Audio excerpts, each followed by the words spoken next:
ଧ୍ୱସ୍ତ ହେଲେ तीन महारथी किंतु बंचाई देले ऋषभ पंत और यशस्वी जायसवाल। तो भारत बनाम बांग्लादेश मध्य खेला जाउथुवा प्रथम टेस्टे बांग्लादेश दल टॉस जीति बॉलिंग निष्पत्ति नेले। एणिकी चेन्नईर चिदम्बरम पिच रे मैचटी खेला जाउछि।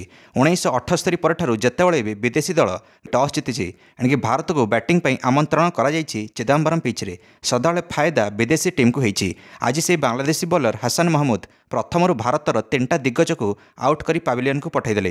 एणिकी भारतर प्रथम विकेट रोहित शर्मा आकार गला। अधिनायक रोहित शर्मा मात्र 6 रन करी आउटले। सुमन गिल बिना खाता खोली आउटले। 8टा बॉल फेस करथिले सुमन गिल। रन मेसिन विराट कोहली मात्र 6 रन करी outlay. Virat Kohli 6 number stump ball को मारिया को जाई एणिकी आउट हो गले। एणिकी मात्र 36 रन में भारतर 3टा बैट्समैन आउट हो जाते। लगुला हसन महमूद आज भारत को लॉन्च पूर्व आउट करदे। लगुला आज लॉन्च पूर्व ऑल आउट हो भारत। हसन महमूद भयंकर बॉलिंग करते किंतु ऋषभ पंत आसिले 634 दिन पर से आसिक ही यशस्वी जायसवाल सहित 54 रन पार्टनरशिप करें और लॉन्च पर्यंत टीम को संभाले। विकेट पड़ा टिके थमिला। ऋषभ पंत को फुर्ती देखी बांग्लादेशी खेलाड़ी मैंने आश्चर्य हो पड़े। ऋषभ पंत को विचलित करने चेष्टा करें बांग्लादेशी खेलाड़ी मैंने किंतु पंत देले कड़ा जवाब बैट सहित भी और मुहर भी।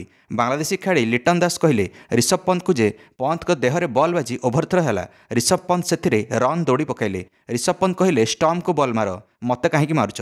तो ऋषभ पंत किंतु 52 बॉल में 39 रन इनिंग्स खेले तापर जाकि आउट हो गले हसन महमूद द्वारा। एणिकी 6टा चौका ऋषभ पंत मारथिले धुआंधार। भारत 100 रन अतिक्रम करिला लॉन्च पर।